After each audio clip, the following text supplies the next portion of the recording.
Welcome to RPG Book Club, the podcast where we play a little bit of a video game and talk about how it makes us feel. I am Sam Allman. I am Elias Sailor Eli Warren. And I'm Maddy Grace Webbin. And today we will be playing the sixth and final part of Brave Story New Traveler. And before we get to all of that, how was everybody's week?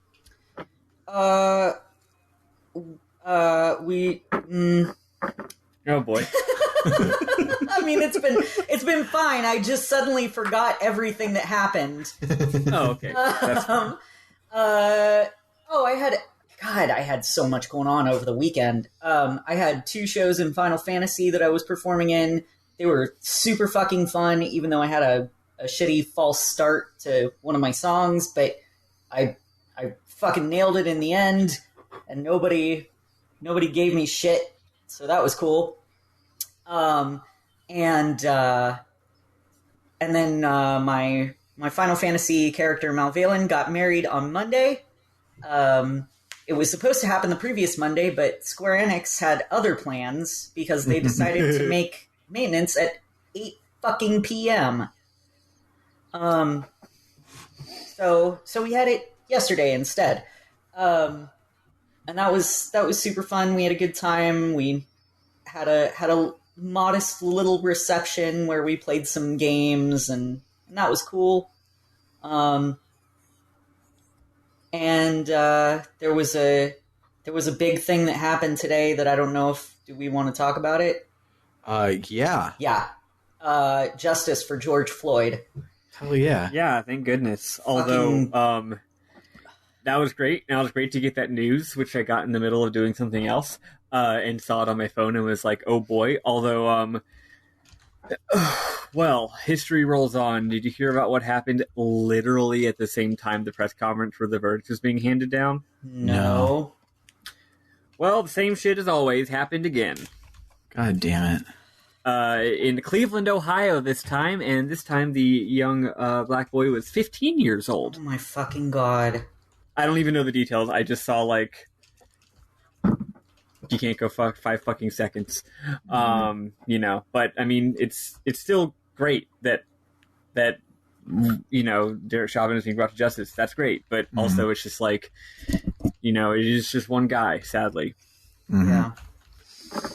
But it is now on the books that you can be charged for it, and thanks to qualified immunity, you now can be charged for it in the future. That is good. So we're using their bullshit loophole against them. And the thing is, this particular case was like so egregious that like even my cynical, pessimistic heart. That's not true. I'm not cynical, pessimistic, but I think I'm rightfully pessimistic in this particular situation. Even my pessimistic heart was like, "There's no way." Like, if anyone's actually going to get convicted of this kind of shit, it's going to be Derek Chauvin, because it's like about as egregiously open shut of a case as you can possibly imagine. And also, it was only a manslaughter charge, not a murder charge. And he was found guilty, which is great. And even though it was like the lowest possible bar to clear, it still feels good that bar was cleared. Yeah, because you know, for a now very long time, a bar. Yeah, for a very long time, it felt like you couldn't even like pronounce the word bar, much less clear one. He was convicted for 2nd-degree unintentional murder and 3rd-degree murder, correct? It wasn't just manslaughter. Maybe I have the details wrong. Let me see. I thought the strongest charge was some kind of manslaughter. You know what's sad? There's so many of these fucking cases and so many of these fucking cops that you legitimately can't keep them straight. Derek Chauvin has been found guilty of 2nd-degree unintentional murder. He is also charged with 3rd-degree murder and 2nd-degree manslaughter. And okay. Both of those were wrong. Yeah, both of these were guilty verdicts as well. I actually watched the judge on accounts reading them out. Yeah, I was driving while it was happening, so I'm pretty much just catching up right now, mostly. Sorry, I didn't mean to bring the mood down with the news. It was just that, like, for me, it was like 1-2, right? It was like bam, bam, as far as learning the news is. But baby steps is still progress, and I'll take it.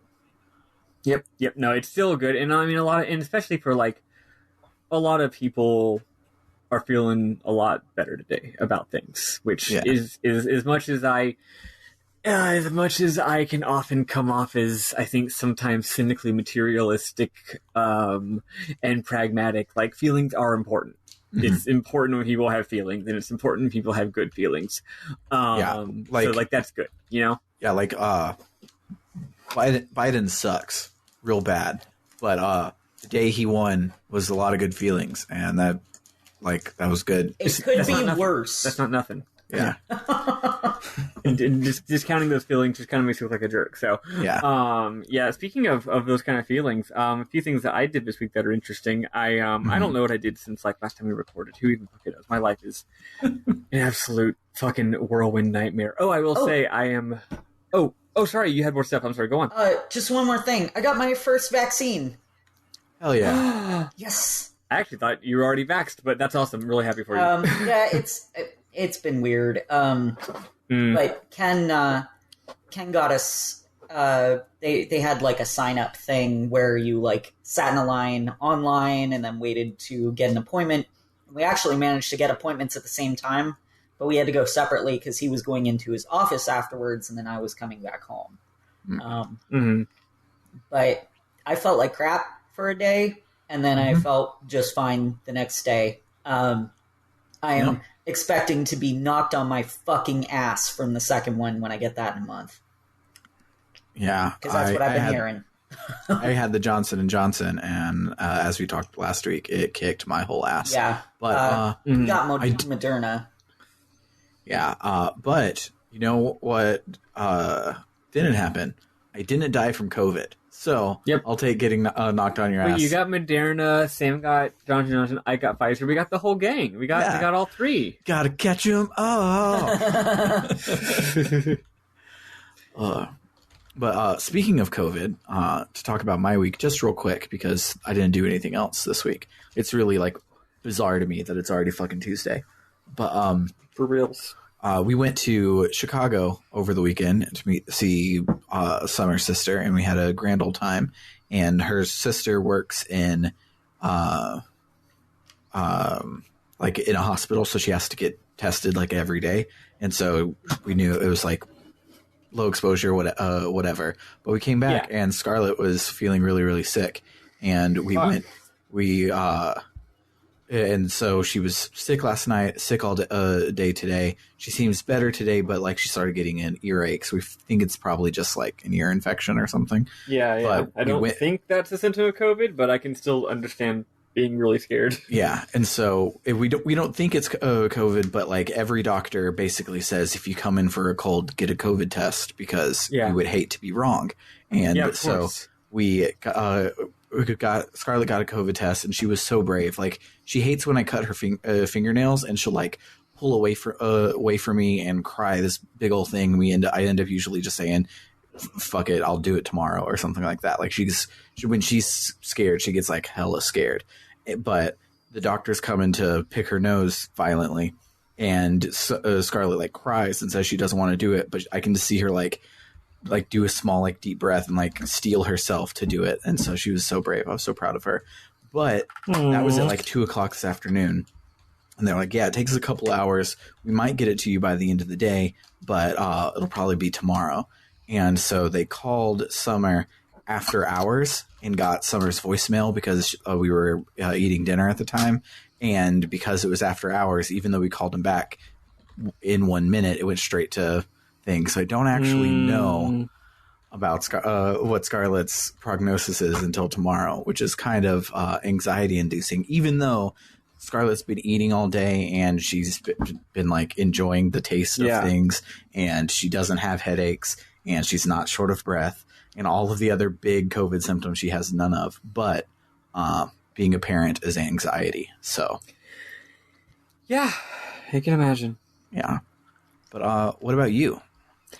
I had a pretty interesting week. Like I said, I don't know what most of it is. If you recall last week, I said that I decided to make an interesting life change, and I still don't quite want to share what it is. I've been having a bit of actually, I need to check something. I'll actually probably do it in just a second, even because I don't want to, my ADHD brain, I don't want to forget.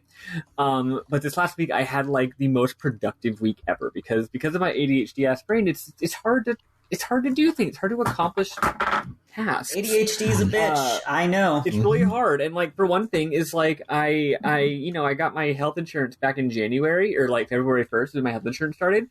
And I had two goals of health insurance. One was talk to an endo and get some fucking, get some test my hormone levels for the first time in literally my entire life. Actually look at what my hormone numbers are. Spoiler alert, they're great. And get some more moans. And then my other goal, essentially, aside from like get a checkup to make sure I'm not dying, get a checkup, make sure I'm not dying, get my moan regimen in order. And then third was get a psych appointment so I can get some kind of diagnosis with ADHD or whatever else might be wrong with me and hope maybe get some medication or something, or I know there's other things to do besides just medication, but honestly, I would like some medication. Right. Mm-hmm. 2.5 months later, I finally called the psych. It took me, just making a fucking call took me that long. Right. But yeah, so this week, all in like one day on like Thursday, I don't actually remember what day of the week it was, but I called the psych. I also called my dentist that I've been paying for dental insurance since February 1st and set up a dentist appointment. I made a change where I bought a new, better kind of razor. I finally made the switch to safety razors, and wow, they're amazing. My face is so soft. I love safety razors, man. I also bought some fancy conditioner that I've been meaning to buy for ages because it makes my hair really great, and I ran out like a year ago. I also did a lot of work looking into the life change that I'm not going to tell you about. And then I also got a vet appointment for my dog, and I also tried to fix the super cheap but really, really cute sort of old record player that I bought for $30 a while back. Turns out I wasn't able to fix it. I don't know what to do. It's more like I do know what to do. I have to put my screwdriver inside of an electronic device where you can't see what you're doing, and I'm pretty sure I stripped the screw. So I just gave up and then bought some speakers to go with my existing vinyl player that I already had, because the one I already had before didn't have built-in speakers. The point is, I did a whole bunch of things, and then I also accidentally took on some new responsibilities. I accidentally ended up agreeing to bottom line a rally. Oops. So now I have to do a lot of work and be responsible for that, which is very stress-inducing. But I did all those things, and I felt so good about it. And the life change thing isn't quite happening yet. There's been a few setbacks, but I'm working through it, and I feel confident. And then after all of that shit, on Friday, I had a friend who asked me to go to basically a march/protest for, because of the... I literally can't keep straight the names of the Black people getting shot by police. Yes, exactly. And that was on Friday. I actually had pretty mixed feelings about it. About the protest. I mean, not the shooting. And basically because I have mixed feelings about things like protests. But I ended up going because my friend asked me to. And when your friend asks you to do something and to support them, sometimes you just say yes, even if it's not really something that you think is a good use of your time, right? I will say after the rally, my feelings on things such as protests haven't really changed. Let's put it that way. Didn't really sway my opinions. I do kind of think it was a bit of a waste of everyone's time. But that's okay. Again, it was really about that. It was about supporting my friend. And it was beautiful weather, so that was fine. And then I don't even know what happened after that. All kinds of stupid shit. I hung out with friends that aren't in my bubble IRL for the first time. Oh yeah, I'm fully vaxxed as of Thursday. And by fully vaxxed, I mean it's been 2 weeks since my vaccine, right? 3 weeks. So like I can hang out with people who are also vaxxed without masks. It's amazing. So I did that on Saturday. I had a book club meeting with people outside in a park where we sat next to each other without masks. It was awesome. And then finally, the final thing, and I meant to prep y'all on this, but I forgot. The final very, very exciting thing was just today, I drove about an hour and a half both ways to get this. I'm sending it to you.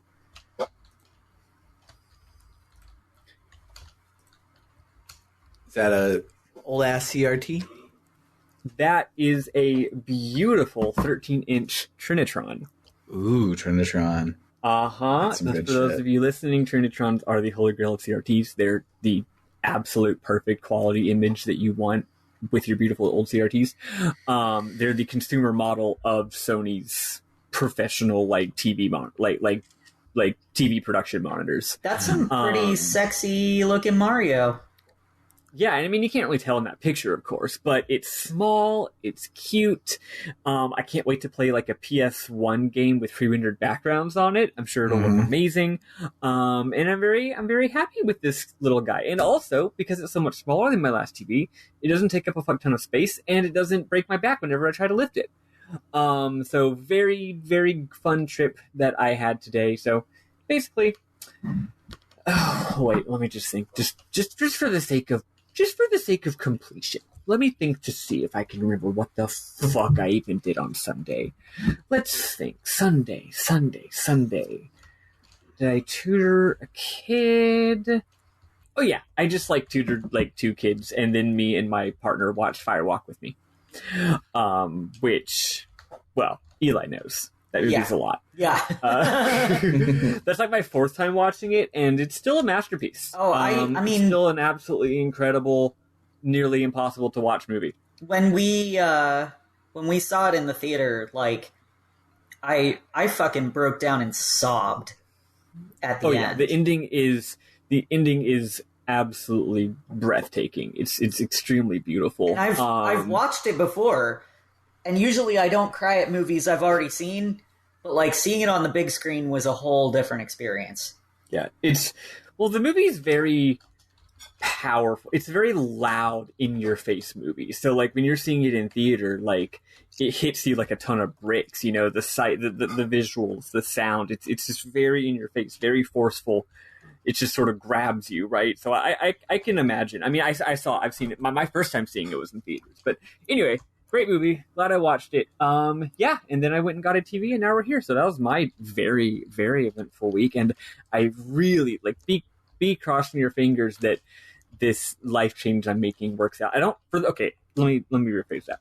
There's no way it's not going to work out. The only question is if it takes a little while or if it happens sooner rather than later. So it's not I want to get the job, cross your fingers that I get the job and then I don't get it, right? It's not that kind of thing.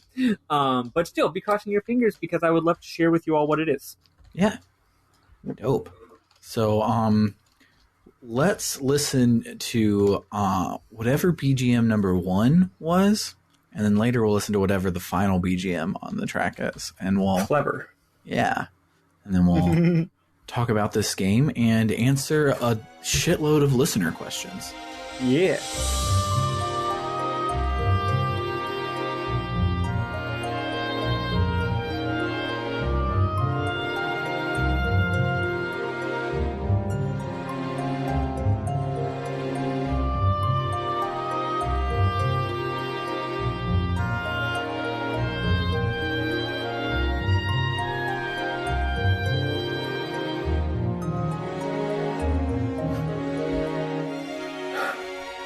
Alrighty, so when we last left our heroes, we had just killed Satan in hell and saved the day.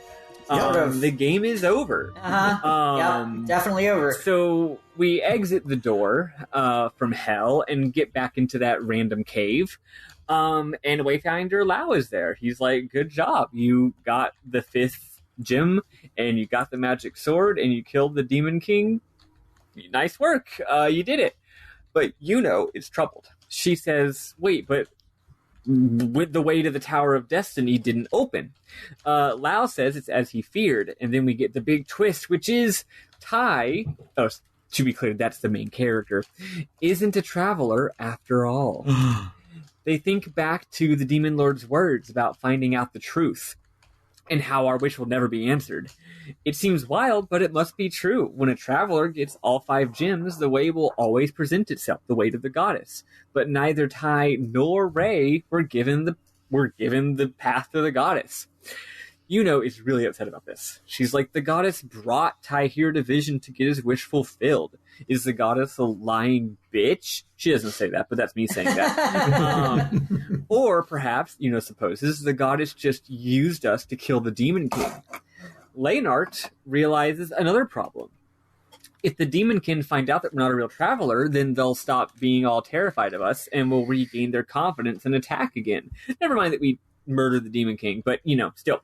Actually, I did mention how it was weird last week, how we murdered the Demon King, and then we're like, yeah, you all stop it. And they're all like, okay. So now they'll be like, never mind, fuck you. Lau says there's only one way to find out. We have to take the alternate route. Turns out you don't need a magical portal to go to the goddess's tower. You can get there on foot by going through the final dungeon. The route is in Dela Rubesi and will be our hardest challenge yet. That's not really true. So Lau says... It's real hard how I cheated my way through and used stealth the whole time. Oh, cheating, you don't even need... Even cheating notwithstanding, it is definitely not the hardest dungeon in the game. The game's skill curve must have just balanced itself out or something, because I would not have been able to beat the last boss if it were not for the cheating. I can say that much. Oh, yeah? Oh, okay. I guess I did do some side quests. Although not that many. Anyway, whatever. Lau says, if we discover that the goddess was just using us, what will we do? Melody's like, we'll kill her. Leonard agrees. Lau is shocked. He says, you turn your weapons against not only the Demon King, but also the goddess herself, all for one friend? And everyone's just like, yeah, duh. We're in a JRPG. We're going to kill Satan. We have to kill God. It's what we do. Roppel says that when his friends feel despair, he does too. The goddess of destiny made us this way so that we'd fight against despair. Yuno says she'd do anything for Tai. Lau is touched and tells us to go and to remember who we can really trust. It's friends. So we go to Dela Rubesi. It's, as I said last time. Last time I went there just for funsies, but now we're here for realsies.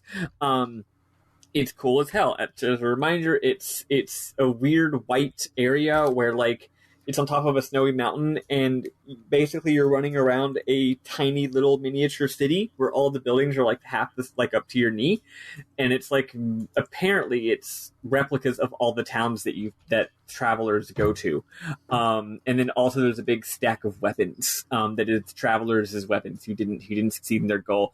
It's all very interesting and sort of like visually impactful, but no one really talks about it. It doesn't mean anything. There's no like secret thematic point to it, unless it's in the post-game content, which maybe. But anyway, where was I? We see a star. We see a star sigil. Tai enters, but it's like a 5-second long cutscene. Basically, Mimi's doing worse and worse and is calling out to Tai. Also, there's a frog jumping up and down on her bed for some reason. I'm thinking, I feel like we've seen this frog before, but I don't really remember. It was a while ago. What were you saying, Sam? The frog is the way they framed the goddess's voice at the beginning was as if it was coming from the frog. Which, right, we were like, is the frog talking to us? Yeah. So there's some kind of frog going on there. Whatever, who knows? Maybe it'll be resolved in the next 10 minutes, or more like 5 probably. So anyway, so when we get back, Melody says it seems like Mimi was being tormented in her sleep by Ray. Roppel says, hold the phone. That doesn't make any goddamn sense. First of all, Ray, pretty sure he's dead, and also we all realized that Ray never really had any reason to hate us or Mimi. Like, we kept assuming there was some secret, but, like, there really wasn't. Basically, the goddess took us into Vision before we had even met Ray, and his goal was just to erase his bad memories. So, if he just wants to get rid of his bad memories, why would he care about us or our girlfriend or whatever? It doesn't make any sense. So, something's up. So anyway, we go up to the final dungeon, and oh my god, the game just is Kingdom Hearts now. The final dungeon is the Crystal Sanctuary, and like it is the definition of an amazing Technicolor dungeon. It's like everything is floating in the sky and transparent and crystalline and glowy, and the music now has dramatic strings and choral shit and is extremely Shimomura. The game also goes all Septerracore, and we have to do a left side dungeon and then a right side dungeon, and then we have the pieces to open the middle dungeon. Although I will say, even though this dungeon is subdivided into 3 sub-dungeons, it's still not even close to the longest dungeon in the game. And certainly not the most complex as far as, like, maze construction. It was, like, pretty straightforward, actually. I actually think it is the hardest maze because the encounter rate is ungodly high. And until I cheated to make me level 99 so I could use stealth and not get in an encounter rate, I actually thought I had searched the entire left side dungeon and never found the coffin because I like got so far, got in a battle, got turned around, and never actually made it to the middle. That is true. Sometimes I would get through a battle and then forget, like, wait, was I running north to south or south to north? That would happen a few times. But overall, though, I did feel like a lot of it was like, here's a hallway with 10 different with 5 different left turns. One of them is where you got to go, and the other 4 are short little paths that lead to chests. Yeah, and it was like repeat that a few times. Like overall, there's spirals with every time you go away from the spiral, you find a treasure chest instead. But because of the close crop of the camera plus the high encounter rate, that did make it very tougher. easy to get lost. And the fights in the dungeon are for me, they were nothing in particular. And the reason why I didn't have trouble with the bosses at this game is because up until this point, it's like I've been many levels below what the walkthrough I've been using says to be at. So the walkthrough is like, oh, you got to be at level 42. And I'm like, fuck, I'm at like 37, right? And when I beat last week's bosses, when I say beat last week's bosses, I mean when I beat last week's bosses about 4 days ago, because that's when I was catching up, because I cheated last week. I was many levels below what the game was saying. And I entered this dungeon still pretty damn underleveled, but by the time I got to the boss, I was like right at where the dungeon told me to, or what the guide told me to. So the encounter rate, like Sam said, is rather high, and also you just get buco XP, which makes sense. What level was the guide saying? I don't remember for the final battles. 50, low 50s? Yeah, I think it was 54, the guide I was looking at. Gotcha. Okay. Maybe. Yeah, my characters were like low 40s by the time I got there. Aside from Tatsuya. Well, I had Tatsuya at level 99 from the cheats, and then I turned on stealth, and I didn't run into anything. Oh, right, yeah. I entered the dungeon at, like, level 42 or something, and, like, I think I literally gained 10 levels over the course of the dungeon. I think the first of the 2 bosses, the guide recommends, like, 48, and then the second one recommends, like, 51 or something like that. I might be wrong with those numbers, but, the point is I was about where the guide was. But yeah, so the game gives you a lot of XP. I also had been, I've been rotating my party because I wanted to get every single dual tech, and I actually managed to get 2 of the triple techs. Nice. The triple techs, you have to fight a bitch ton of battles with the exact same party to eventually get that triple tech, and there's no, like, meter that fills. You just, like, keep fighting battles with Tai and Yuno and Sagrith until eventually you get it. You get gone fishing. And then once you get that, I switched to a different party, right?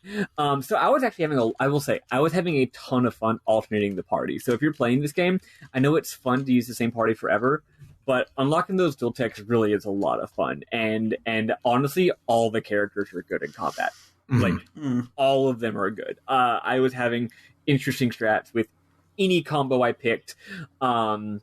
There's really no wrong way except for, like, oh, oops, I forgot a healer. Obviously, that's wrong.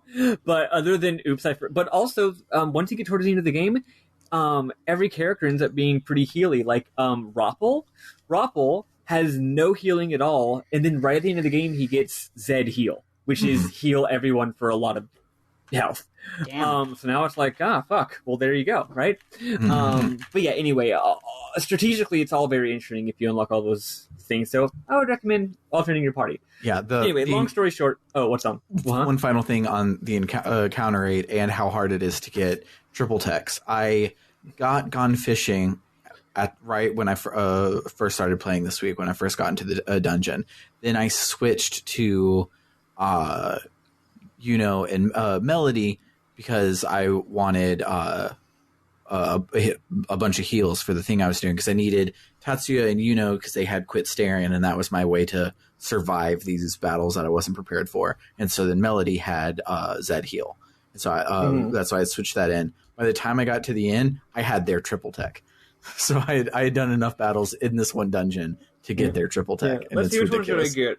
I already had Melting Pot and Half Pint Express, which are ones that you get with guest characters early in the game. Mm-hmm. See, by the end, the only ones I had were Gone Fishing and Sands of the Goddess, which is Melody. I think that's Melody and Sawgrass, I think, is Sands of the Goddess. I don't really remember too much. It's Melody and somebody, right?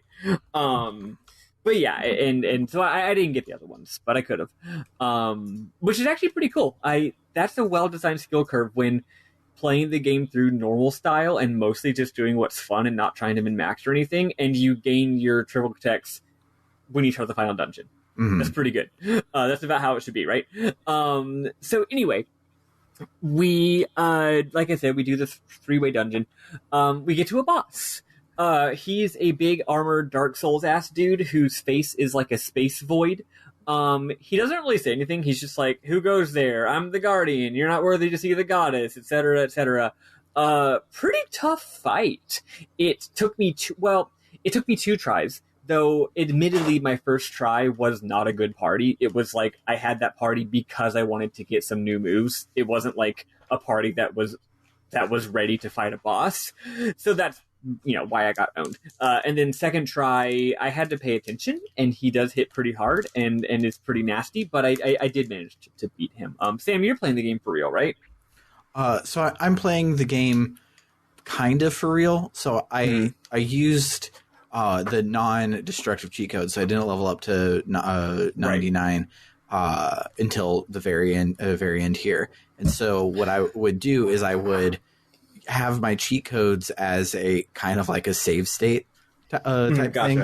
I actually used save states to get through the fight with Ray last week, because Adrenaline on the PSP or on the Vita can add save states, which is awesome.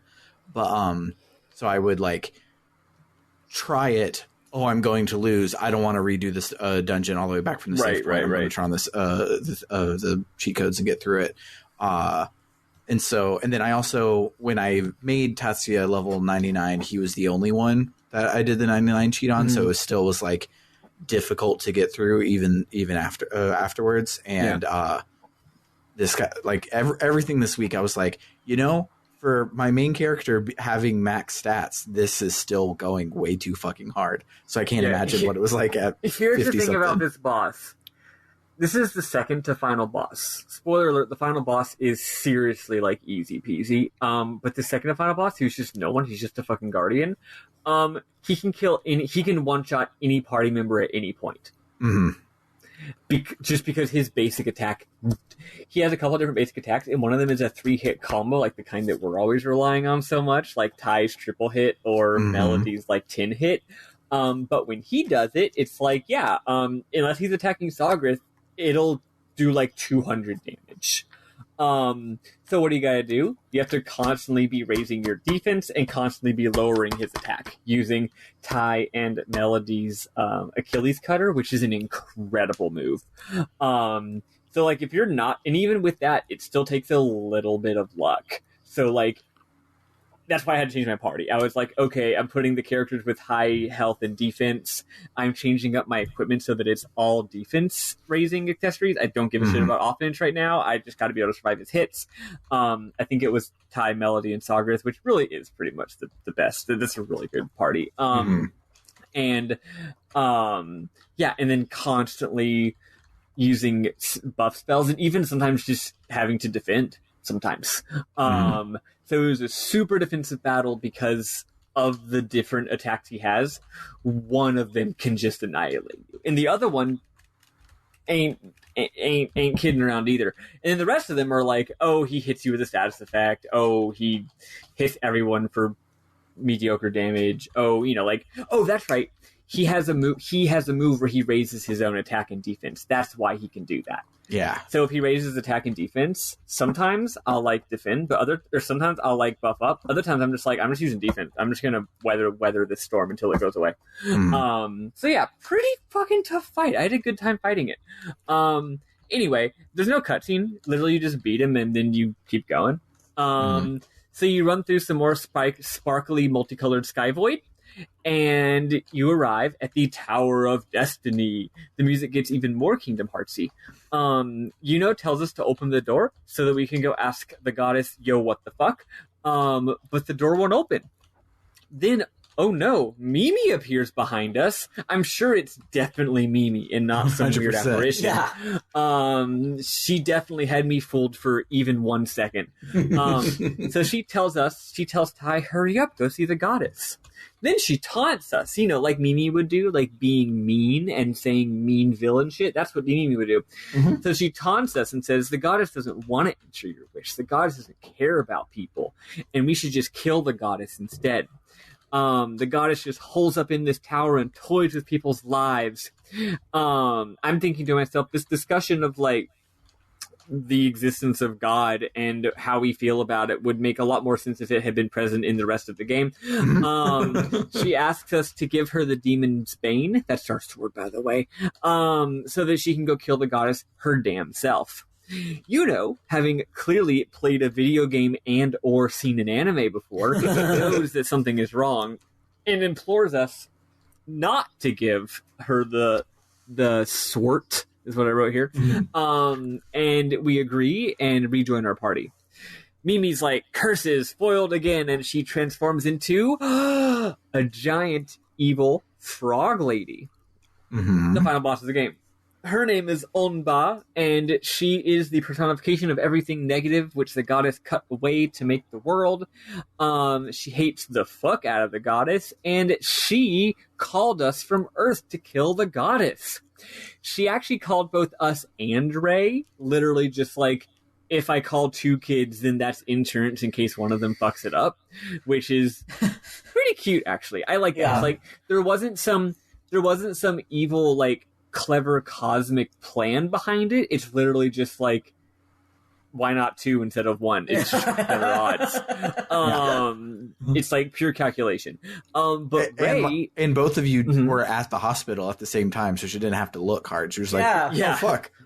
There's 2 yeah, sure.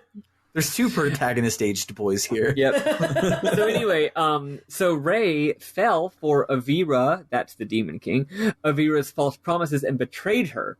And when Amba says betrayed her, what she means is Ray realized that he was a false traveler.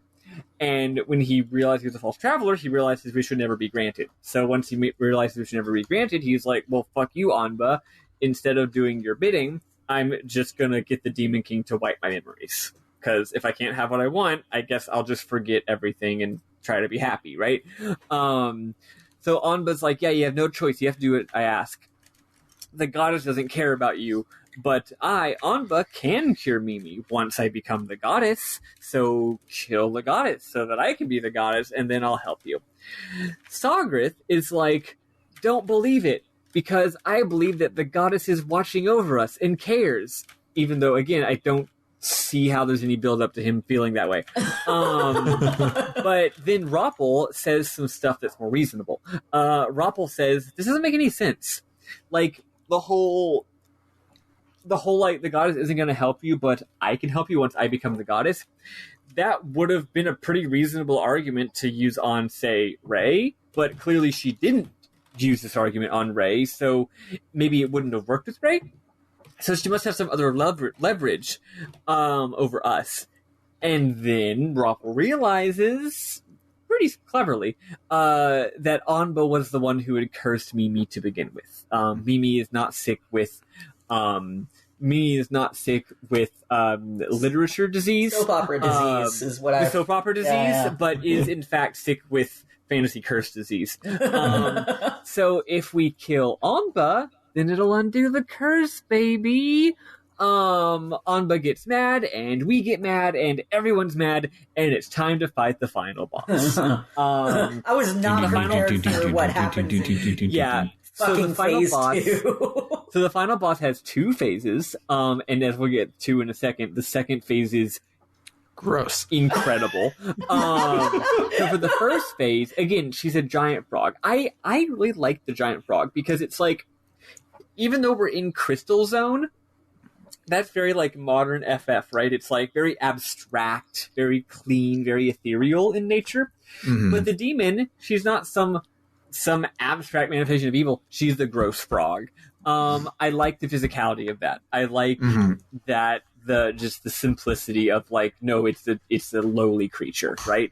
So she's a giant frog. And when I say giant, I mean like Snorlax sized. And she's got a big cloak. She's like a queen. And she's also got all these chains on her. It's a great design. Just this game has been killing it in the 3D design department. They don't stop doing that. It's a great design. So we fight her. It's a pretty fun fight. Even though I said it was easy, I did say it was easy, but it's not. You have to use your brain. It's just it's hard to lose, but you do have to pay attention. She's real nasty with status effects. For the first part of the battle, she might have other status effects, but she mostly uses poison. But the thing is, poison doesn't hurt you that much. So instead of wasting time trying to heal all 3 of my characters, because I didn't have a heal all status effects, all I had was a heal 1 character status effect. So that's 3 entire turns just to heal my poison. Roppel and Tatsuya get a Unity skill that not only does damage but also cures status effects. Oh yeah, well I didn't have Roppel on my team, but you're right, they do have that one. Roppel, I really like Roppel, but he wasn't going on my final party. That's fair. Maybe if he'd been trained up a little more, he would have been a good choice. But yeah, I had I was doing Tai, line art, and Melody was my final boss, because line art's one of line art's strong moves, the one that does massive damage but then lowers your defense for a little bit. Fucking fantastic move. Just outrageously good move. Except when you're using it on the previous boss that can hit you for an insane amount of damage. You shouldn't use that move against him. But anyway, yeah, that was my party. And yeah, like I said, we were just fucking killing it. He's got a bunch of good buffs. Him and Melody both have some pretty good buffs. Actually, I will say Roppel has fantastic buffs as well.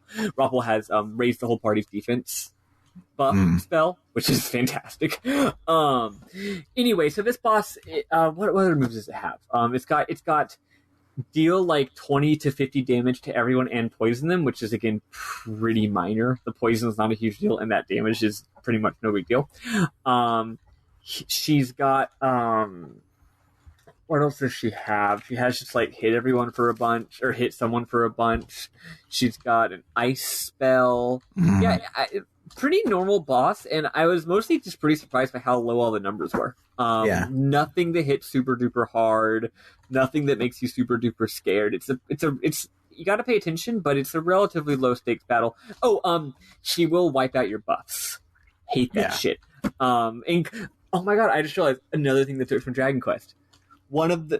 In Dragon Quest, there's a move called, what is it called, Sam? It's like Shining Light, or like the boss emits a piercing light from its eyes. You know something what I'm talking like about? that. Yeah. And it is a thing that it wipes out all buffs on the party, and it only ever it's only like the final fucking boss that has that move, or like the second to final boss, or like the fake pretend disc 1 final boss. Like, it is only the most annoying of toughest bitchiness battles where they give the boss that, because it's like, yes, we know this is annoying.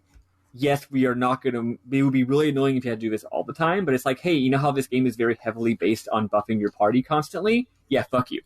So anyway, this game does that, which is cute. But since it wasn't hitting me for that hard anyway, whatever, I didn't need to keep my defense up. Fuck it. So then you get to phase 2. And for phase 2, you get an amazing cutscene where the giant frog rears back and opens its mouth super wide, and out of its mouth comes a hot lady. It's like fucking Sadako climbing out of the TV. Yeah. So she climbs halfway out of the frog's mouth, like literally, it's like her waist or so is from the waist up. She's visible, and she just sort of hangs there, and she's kind of like light bluish, and she looks a little bit like maybe like what you think of like Shiva from FF6 or from FF series. I mean, sort of just a Shiva kind of character.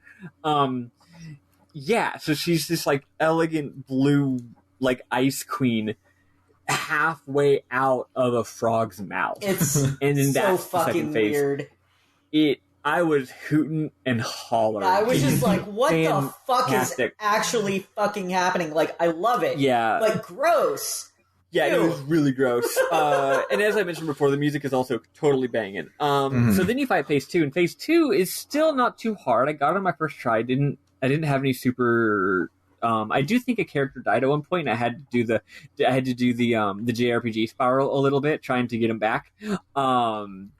And one thing I found out about this game, you actually want to have a character with low speed, because the ideal time to use a healing item on someone is at the end of the round. That way your fastest character can heal them at the beginning of the next round.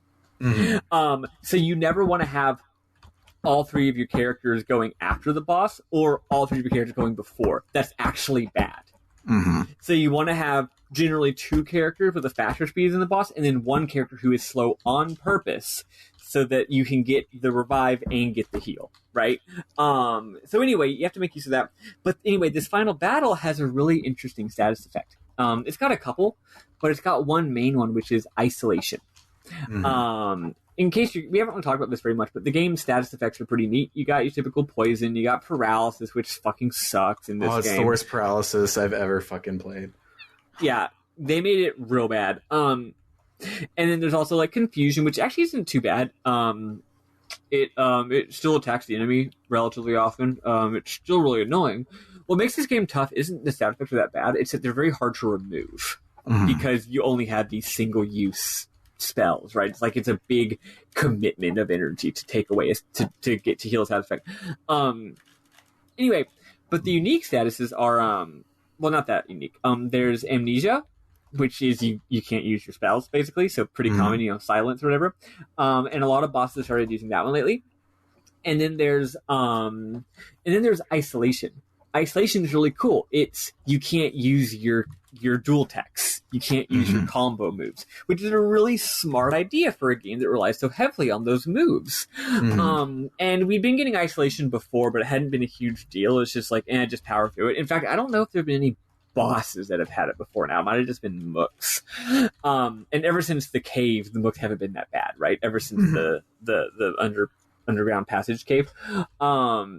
So anyway, her main thing is isolation. She's constantly casting isolate on you, which is a huge deal. And she does all three of you at once, too. All three at once. And luckily I have items that heal it and spells that heal it once. Oh, and now it doesn't stop you from casting spells. So I'm basically having Melody heal it one at a time.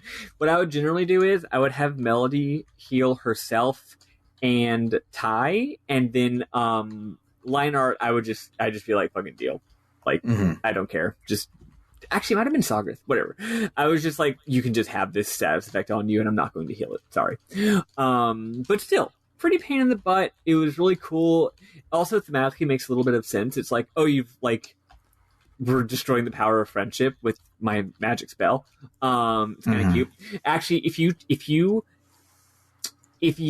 queue up to use a combo move, and then before you get your turn, she casts isolation, then instead of doing what you had told your character to do, they just attack, and it'll say, Melody has lost all of her faith in her friends. Yeah. Is what it says, which is really cute. It's really, really cute. Because this game has Dragon Quest style rounds where you pick what to do and then it all happens. So yeah. Also, the game luckily is nice that if you pick to do a spell or to do a combo move and then you get hit with isolation or amnesia, you will still just attack, which is nice. It's better than doing nothing.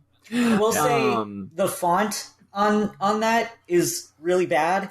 And it looks like it says like collation. Yeah, I kept thinking it said collated, Whenever it I'm said like, what isolated. the fuck does collated mean? It took me a while to realize it said isolated with bad kerning. Yes, thank you. I'm glad it wasn't just me. Yeah, every time I saw it, I figured that out last week. I finally figured it out last week. I was like, collated? What are we being printed?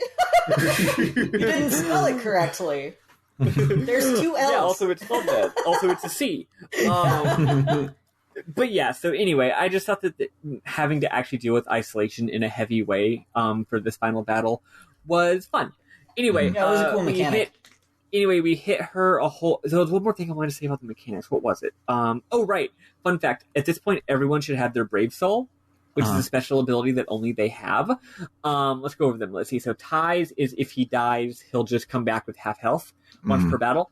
He did it twice in a row for me last week. Oh, maybe it's on RNG then. Yeah. Sogrith, when he gets low on health, he just gets insanely high defense.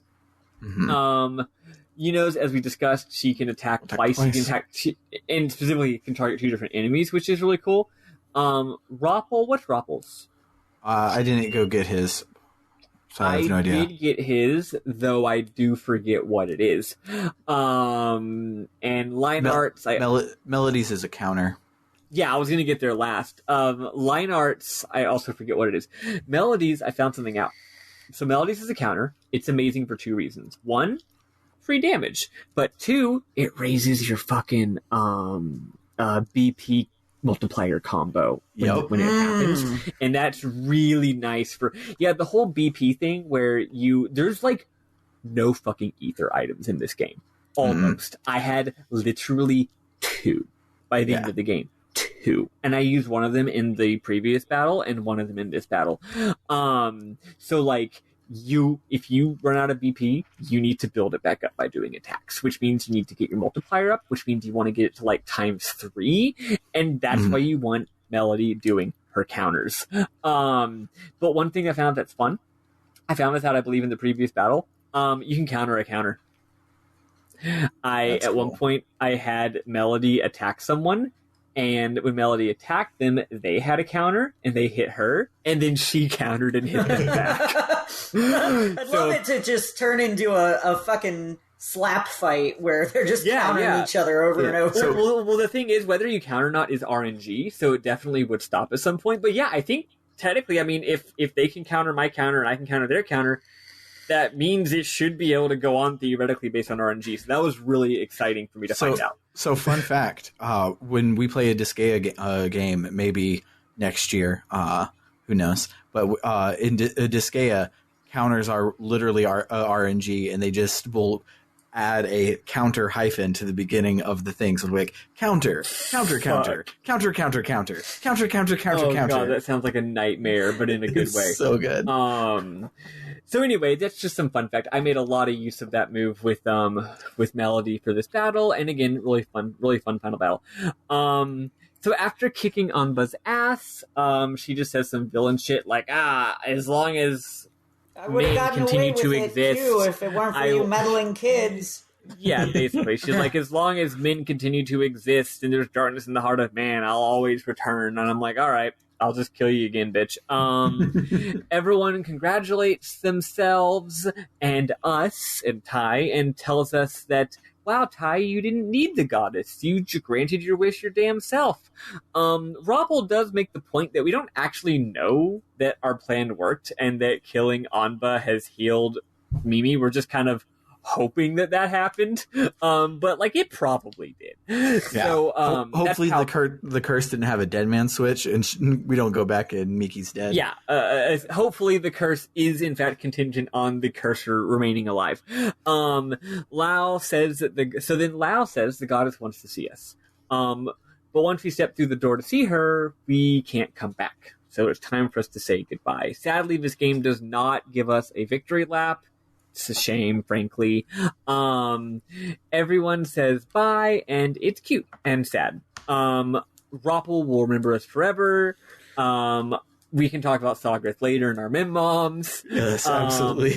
Lionart says that Ty is one of the best things he's ever fought with, and that he tells us to take care of Mimi when we get back.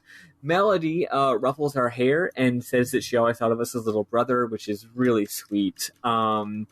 finally, I'm not going to do this as a memo. I'm going to actually share it. So straightens her. She's the first one we met here, right? She also may or may not be like the alternate dimension version of our best friend / girlfriend. Mm-hmm. So straightens her back, and she, instead of saying something sad and saying, I'm going to miss you, she just is like, hey, why is everyone being all sad? Stop moping. We should all smile. And then she kind of jokes around. Like, she's not sincere with us at all. She's like, hey, Mimi's going to give you an earful for taking so long. Get out of here, you punk, that kind of thing. So everyone waves, and we wave, and we walk through the door. Then there's a really wonderful scene. As soon as we pass through the door, everyone's waving, and then there's a close-up of waving, and then she stops waving, and then you can see her shoulder sort of sloop and the energy come out of her, and she just starts bawling, and it's incredible animation. It's so good. Like, showing her literally like, okay, he's gone, and as soon as you're gone, all the energy of this like upbeat facade that she'd been putting on just collapses. Mm-hmm. And then the Melody realizes, of course, that has been in love with Tai like the entire game. They don't say that; it's just implied through subtlety, the power of subtlety. And she's like, like, you're gonna find someone someday. Like, there's other people. You'll get over this eventually. Basically, it's a really sweet little moment. On the other side of the door, the graphics are even more Kingdom Hearts. We finally arrive at the goddess. She tells us, thou hast done well in getting all the gems and killing the devil. However, I'm sorry, I can only grant the wishes of true travelers. But there's not really much for you to do. You did a great job. And I feel confident that because you killed Onba, Mimi will get better. She tells us that we showed true bravery in what we did, and that she needs us to give her the demon's bane so she can seal away the demons for good. She takes, quote, our innermost hopes and, quote, binds them to the entire world, whatever that means. And she says that this guarantees our friends will be safe forever. So we return to... So that's it. She's like, good job. See ya. And we return to Lao. Lao tells us that in time we are going to forget Vision and the journey that we've had, but the truth and the friendships that we made will remain in our hearts forever. So we go through the door, and we have the credits. The credits are long. The credit music is fantastic, and there's some really lovely little scene during the credits. The credits are pretty much two scenes. The first scene is all the dragons flying, and this beautiful 3D graphics of the dragons flying around the world, and there's a beautiful blue sky. And then after that, we cut to a long shot, very well framed, of Yuno traveling in a carriage. Presumably, I don't know, traveling back to her home or whatever. It's not really said. It's just her just traveling in a carriage, and it's just her behind some of whatever we call horses in this game. Donbar or whatever. Donbar, something like that. Yeah, Dunban. So she travels through swamps. She travels through fields. She travels through deserts. She travels in day and night, making incredible use of the lighting engine. And it's just all these beautiful sort of shots of her on her long journey home, probably feeling a little bit sad that her boyfriend went back to his home planet. And after the credits are over, we get the epilogue, which is called At Journey's End. Oh, I should have said that Chapter 11 was called On Truth and Friendship. Anyway, we get to the epilogue at Journey's End. The real truth was the friends we made along the way. Exactly. We're at the top of the hospital, in a very Persona 3-esque scene, in my opinion, just because we're on top of a building in Japan. And we're there, and Mimi's there. She's better now. It's great. And she basically says, like, hey, thanks, I'm glad I'm better.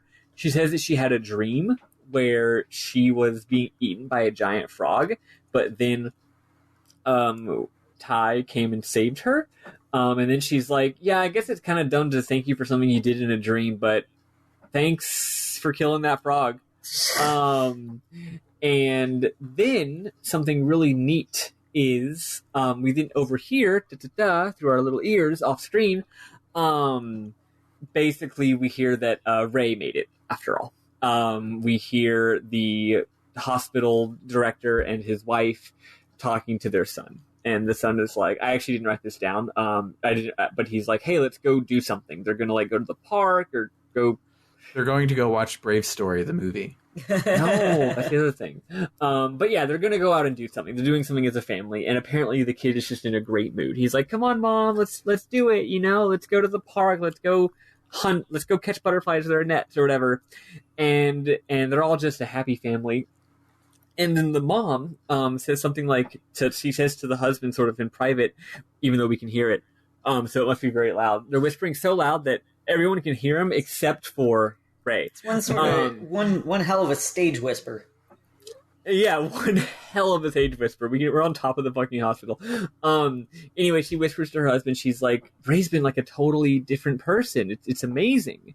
And then the father says something like, you know, everyone goes, you know, sometimes people go through a great change because of something that happened to them. And maybe one day Ray will tell us what happened to him. And it's just really happy. And then finally, we get a voice cut scene where Mimi is like, thanks again for being a good friend. Hey, you want to go see a movie? I heard there's this cool new movie it's an isekai where a young boy gets transported into this magical world of vision. Everyone says it's really good. And it's just silly. It's a really cool cutscene. Yeah, and then the camera pans to his plate. Wait, oh fuck! I had this bit I was doing. The camera pans to his Neo Geo Pocket Color, exactly, and that he dropped earlier, and on the on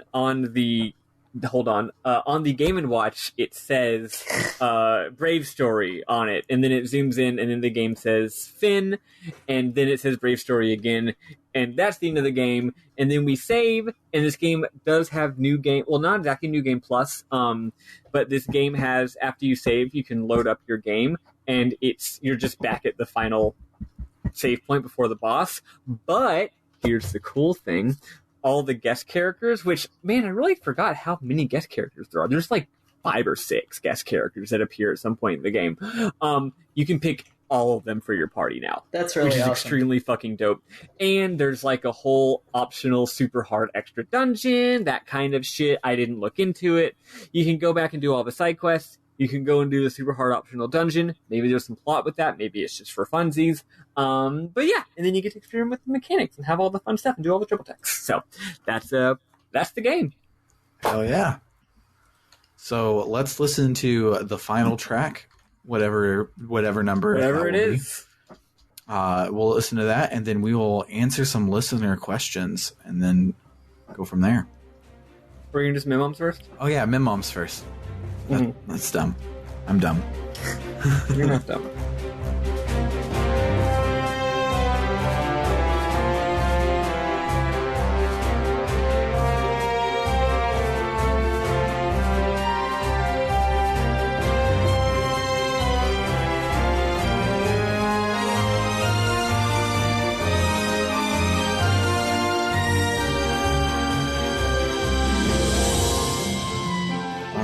So, Mim-Moms. I have this one that I need to get out because I remembered it, because it's not one that I screenshotted. But the triple tech for Yuno and Melody is called Girl Trouble, and it is a buffed version of Quit Staring, like straight up. The girls distract the bad guys, and then Tatsuya beats the shit out of them.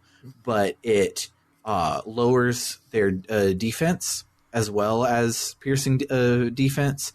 And the reason it's my Mim-Mom is because Melody is very Mitsuru the entire game, but this one she like blushes as she's doing her like little cutesy dance, and it is the most goddamn adorable thing in this entire game, and it's so good. And I highly recommend you look it up on YouTube or go and unlock it in New Game Plus or something. I actually love that. I love the idea that like she can play it cool when she's kicking things as ass, but if you ask her to like try and flirt with somebody, she's totally out of her element. It's very different.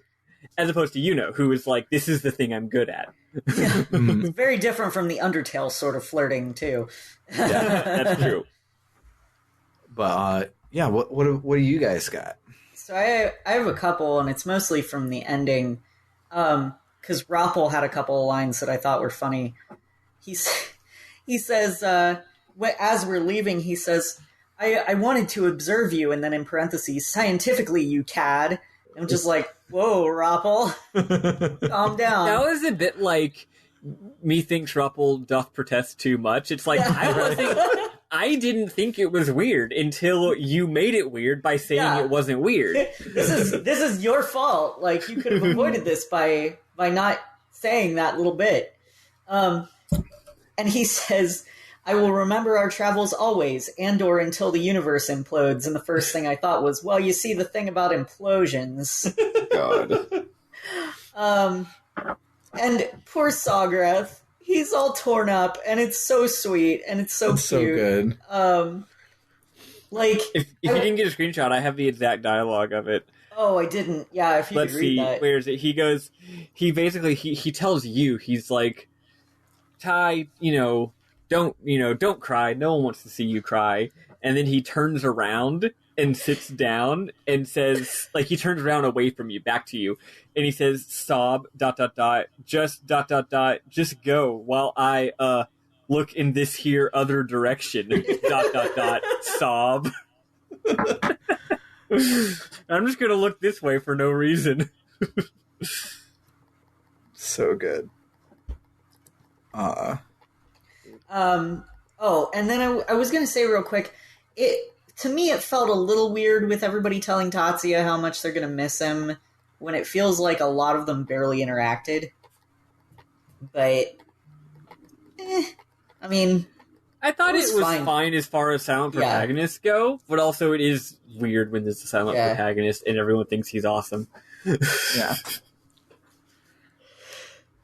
I feel like they're going to miss each other, although they're not. I'm assuming they probably will continue to hang out because they had lots of scenes of hanging out with each other. Oh, yeah. Yeah. Yeah, that's all I got.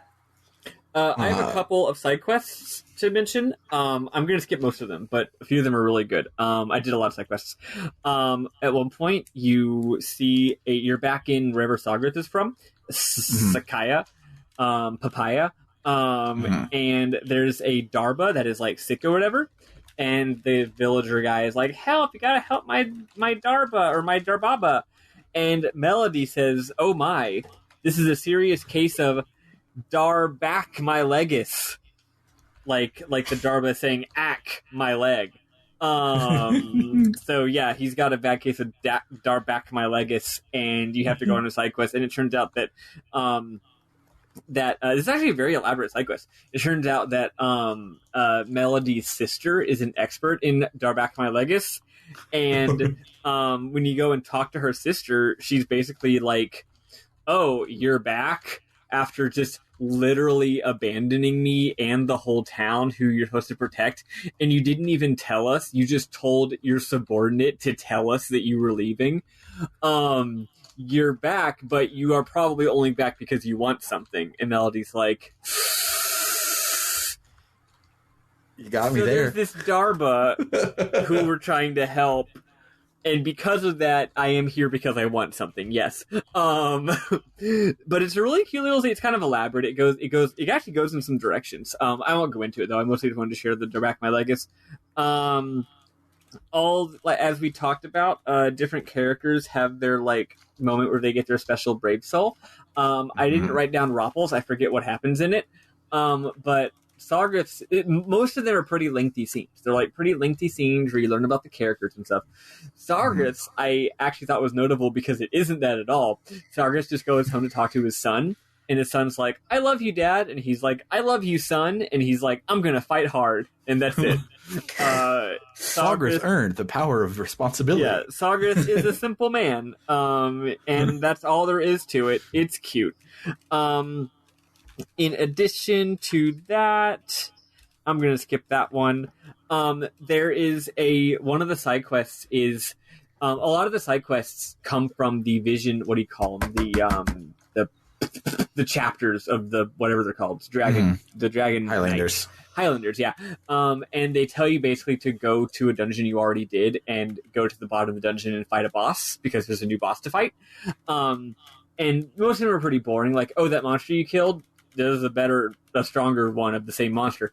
But this time, there's some like really sexy seductress bad guy or bad lady, and basically the problem is that all the women want their husbands and boyfriends back because their husbands and boyfriends keep going to get seduced by the lady, and Yuno is mad about this because she's mad that there's another girl that is hotter than her and all the men want to be with her instead of Yuno.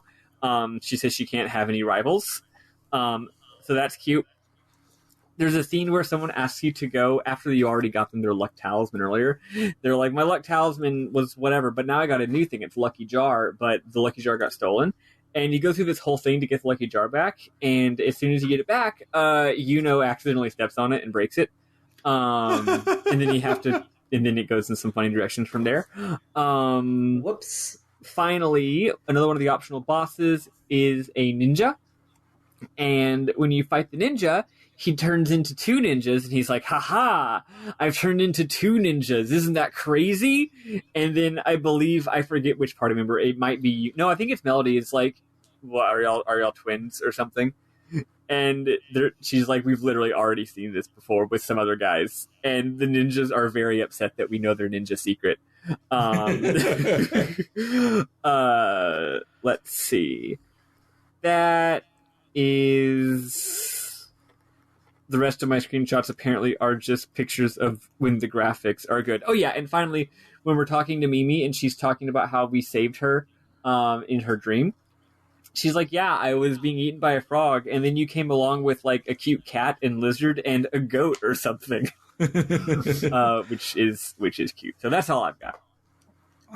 I only have one that didn't get brought up, and you're all getting ready to go through the Star Sigil and go into the Technicolor Dreamscape, and you like ask if everybody's ready, and Roppel says, of course, and/or needless to say, and/or beyond a shadow of a doubt, which that's good. That's good.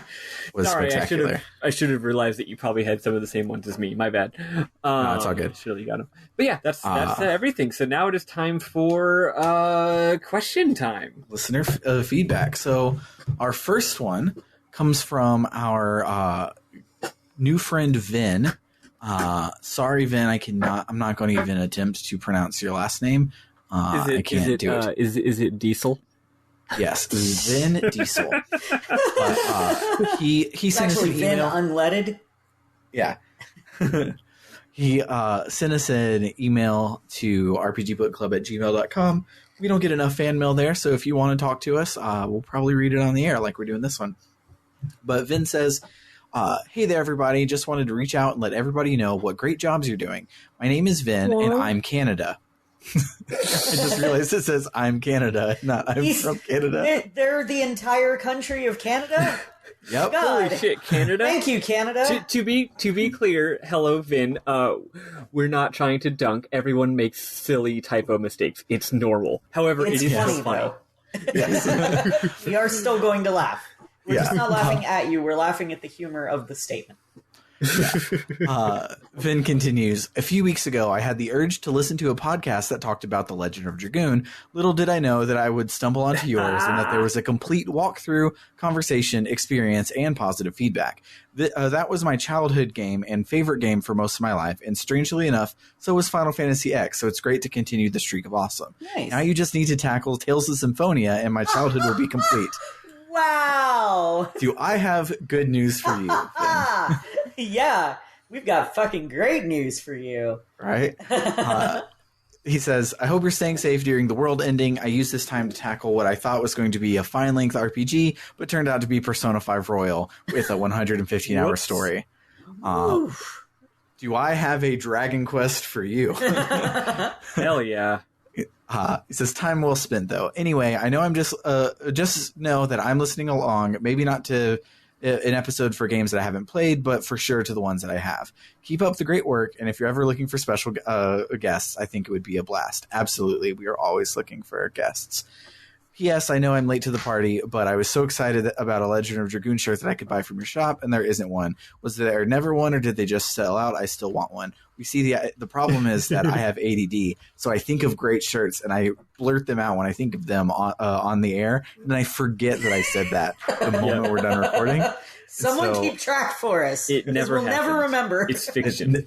It never happens. But one of the things I did this last week is I got the podcast a Photoshop subscription, and so me and Eli can do art again. Ooh, and cool. I will make a Legend of Dragoon bitchin' t-shirt just for you, Ben. You guys and gals brought great joy to my work days for a few weeks now. If you need proof that you're affecting and helping the world, here it is. Keep being yourself, Ven. So thank you, Ven. Maybe we'll bring you on for the final episode of Tales of Symphonia, so you can hang out there. No promises. Logistics are a bitch with this podcast, but yeah. Thanks to Vin. Now we have. So a few weeks ago, friend of the podcast, JRPG Goddess, Desert Stream.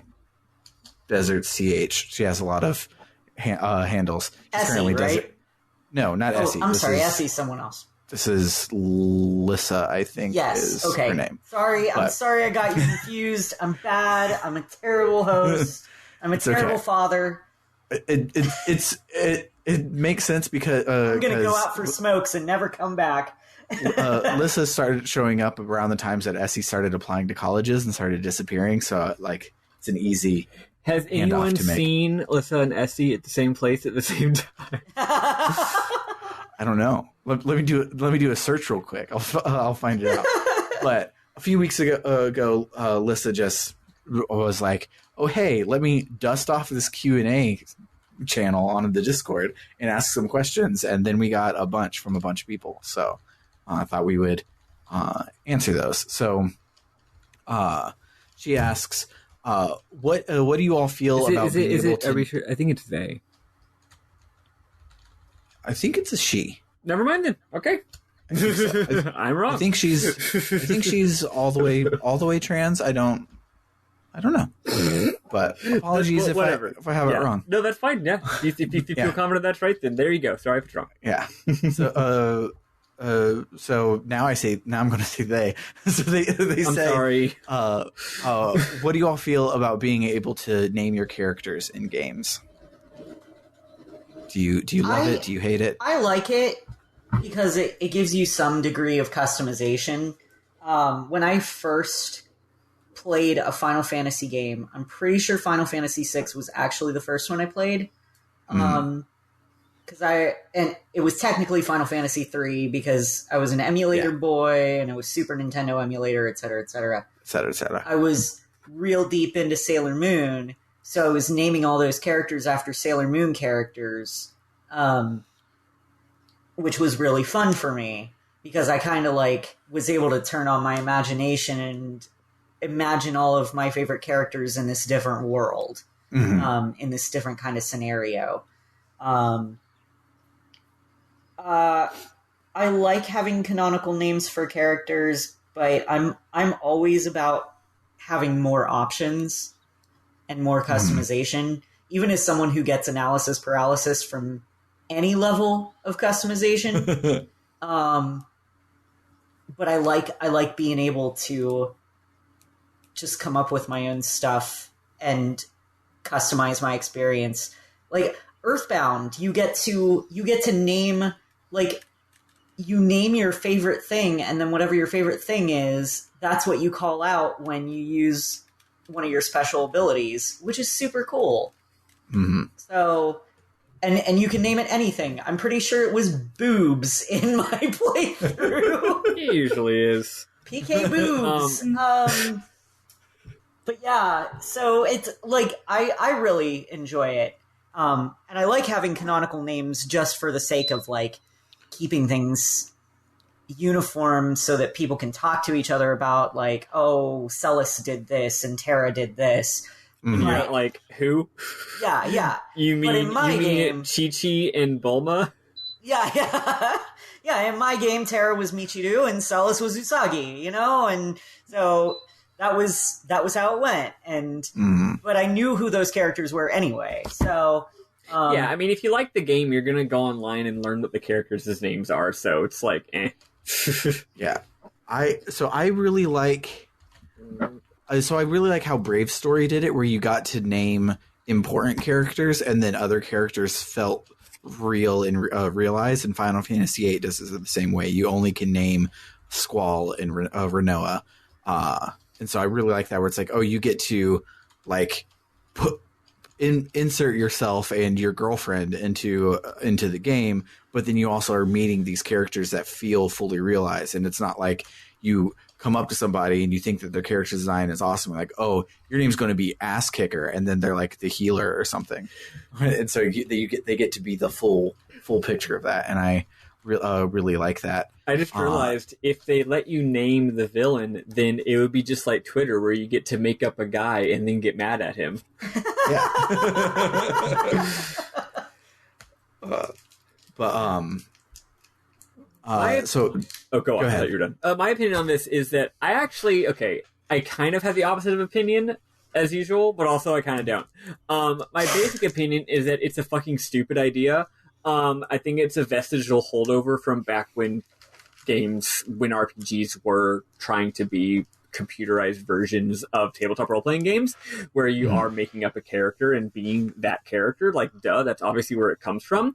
However, once that turns into this game is now a tightly scripted narrative with characters and arcs, and it pretty much is just the same as like an anime or a TV show or a movie, the idea that you can just name the character like Poopy Dog Balls is outrageous and goes against the basic tenets of storytelling. I think it's fucking stupid. On the other hand, and here's the part you can, if you think for 2 seconds, you'll realize, I like things that are fucking stupid. So I think that artistically it doesn't make any sense and is an outrageous idea, but I also think it's hilarious, and have a good laugh whenever I see people continuing to do it occasionally in the modern day. Shout outs to FF10 for doing the best job with it. They did it despite the game having full voice acting and just wrote around it, which is the absolute dumbest way to handle that problem. Absolutely. Although funny enough, and also the character has a voice actor and has a complete fucking arc. So it makes absolutely no sense. But making absolutely no sense never stopped Square before, so why would it stop it now? So yeah, I think that it is I think that with older games where the characters are more blank slates, it actually makes perfect sense and makes sense with the history of the RPG genre. In modern games, I think it's stupid. On the other hand, I like the idea that you're doing it just because it's tradition. It's like, yeah, it doesn't really make sense. If I were to invent RPGs out of whole cloth, I wouldn't do this, but I'm not inventing them out of whole cloth. RPGs are they have a history. They have a history and they have a legacy, and they came from somewhere, and we're sort of honoring that by continuing this sort of vestigial mechanical concept long beyond the point of it being useful to anybody, which I respect that. I respect the hell out of that. So that's my opinion. Yeah. So I have a handful of funny naming my character stories.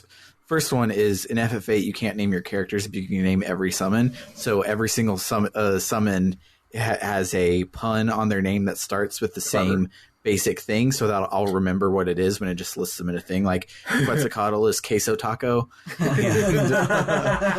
and Ifrit is Idjit, and Shiva is Shirt Flicks, which is a reference to Cleveland Show. Like, seriously, guys, just watch Cleveland Show so you'll get me as a person.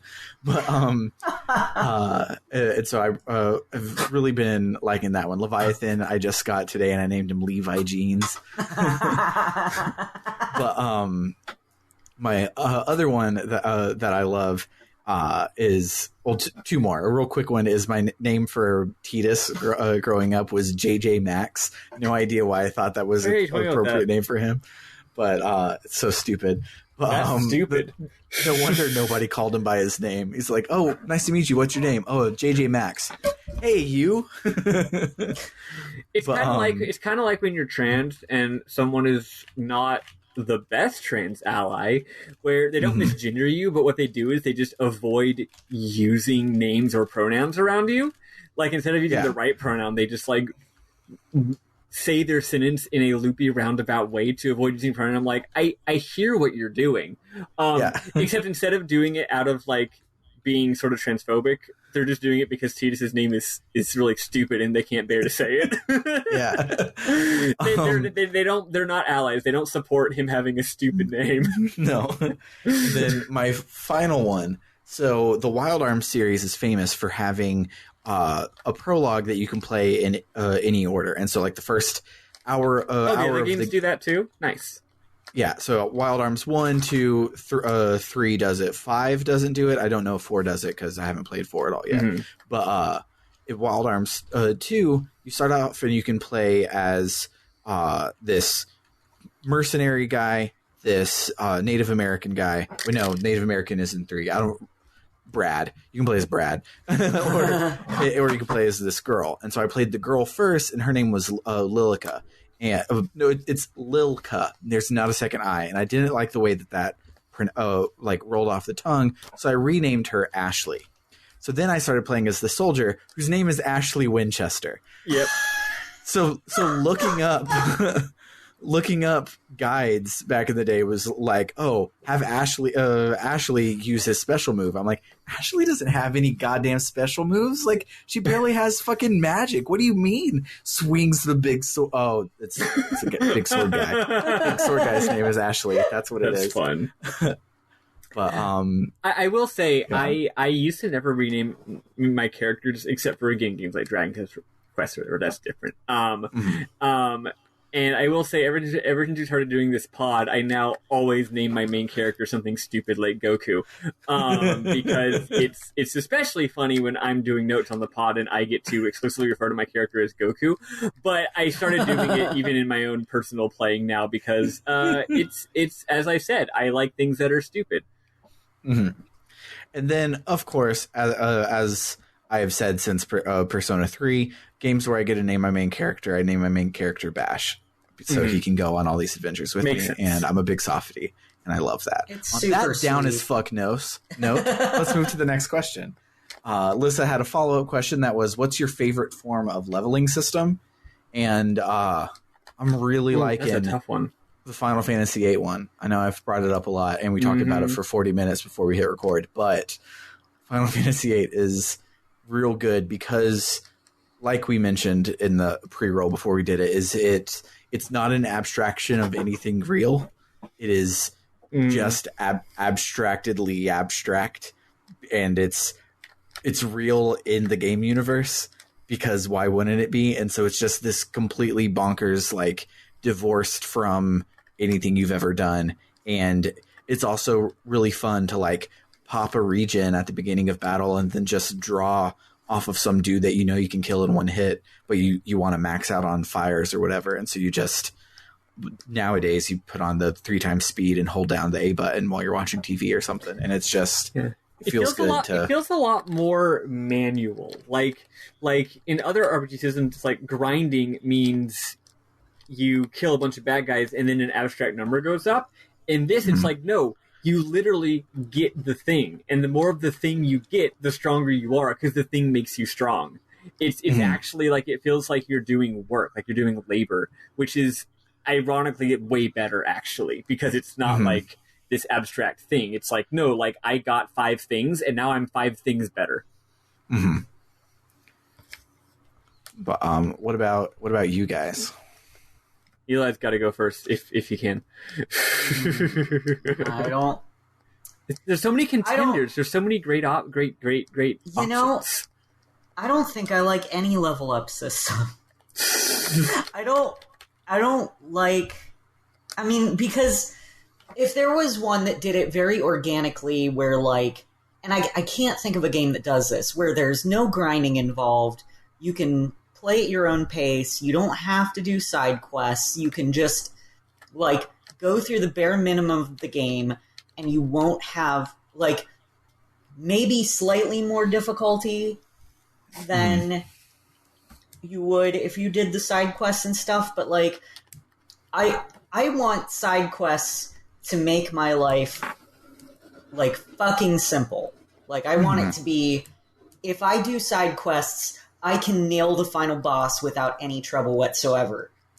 If I want a challenge, you know, a mildish challenge, then I'd like to just play the game without the side quests. Because I don't like side quests feeling necessary, and there's been a lot of games we've played on here where it's like, I didn't do the side quests, and now I'm fucked. Yeah.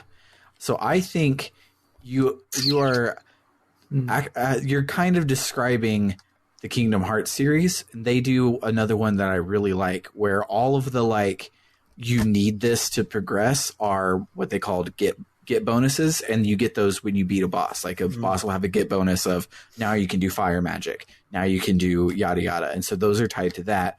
All of the level ups is just make number go up, and the games are famous for, if you play on hard, you can go into the menu at the very beginning and turn off experience points so that you never level up and you only get the get bonuses, so you're playing the very lowest level. Also, sort if of you thing. go to hard mode and don't do that, it shouldn't be called hard mode. Let's put it that way. Yeah. But yeah. So I think you should live with the anime bullshit and try playing the Kingdom Hearts series, because I think you'd really like it. I played Kingdom Hearts 1 and 2, and I liked them. I don't care enough to play any of the others. Yeah. Sorry. That's par for the course. Like, at least you got to 2, because 2's the good one. I will say, 2's pretty like, dope. I like the level up systems in MMOs. Like, Final Fantasy XIV's level up system feels pretty damn good at this point. Yeah, that's a really good one too. And World of Warcraft has gotten better and is more streamlined and faster. But I'm the kind of person who just wants to get to the highest level I possibly can as fast as I can. And with as little grinding as possible. Yeah. Because I'm impatient, and also I want power. So, like, I guess I'll go with Final Fantasy XIV is the best level up system I've found at this point. Rare moment of complete agreement between me and Eli. Although not for the same reasons. I love FF14's level up system, sort of for what Eli was saying, but also for unrelated reasons. One of my favorite level up systems, and there's all kinds of complex systems out there. You know, I really like Chrono Cross now that I understand it a little bit better. Really like it. I really like. I mean, I like all kinds of crazy shit. I really like Dragon Quest III, not the original game, but the later versions of the game, where your character has a nature, the way you have like a fucking Pokemon personality, and your personality actually affects what your stat gains are. And it's super secret and, like, confusing, and, like, you might use a special item to change your personality from, like, intellectual to, like, brave, and that actually changes the stats you get when you level up. It's, like, really neat and abstract. But there's all kinds, you know, and there's crazy FF8 shit, Vagrant Story shit, like, there's all kinds of things, right?